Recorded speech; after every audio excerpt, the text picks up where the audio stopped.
అస్సలు మేము రాత్రి 1:30కి చూడండి దండపాలెం గ్యాంగ్ లాగా రోడ్ల మీద నడుచుకుంటూ వెళ్తున్నాము. ట్రైన్ దిగే కొద్దికి 1:30 అయింది. ఒక్క బిడ్డ లేరు రోడ్డు మీద. ఈ కన్యాకుమారి రోడ్లలో తిరగకుండా చీకట్లో కనిపించలేదు కానీ నైట్ టైంలో బీచ్ అలలు అసలు 3 o'clockకి అసలు ఎంత అద్భుతంగా ఉంది. మా ఫేస్ కనిపించలేదు కానీ మేం కనిపిస్తున్నామో లేదో నాకు తెలియదు.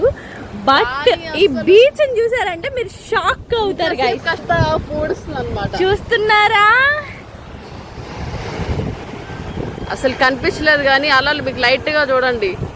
అసలు ఎంత బాగుందంటే అంత బాగుంది. అయ్యో ఇంత పెద్ద పెద్ద అలలు. నైట్ అంతా కూడా అక్కడే పడుతుంది.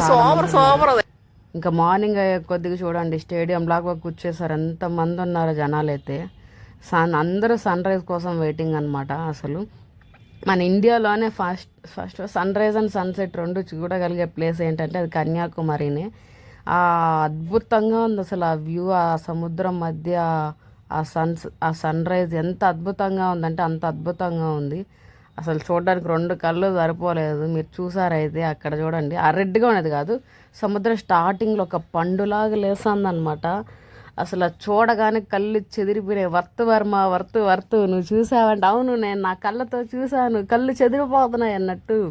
ఖచ్చితంగా డైరెక్ట్గా ఉంటేనే దాన్ని ఫీల్ అవ్వగలరు. అక్కడ వ్యూ కానీ అక్కడ సన్ రైజు ఇంకా ఈవినింగ్కి సన్సెట్ కూడా అక్కడే చూడొచ్చు అనమాట. అలానే చాలా అద్భుతంగా ఉంది.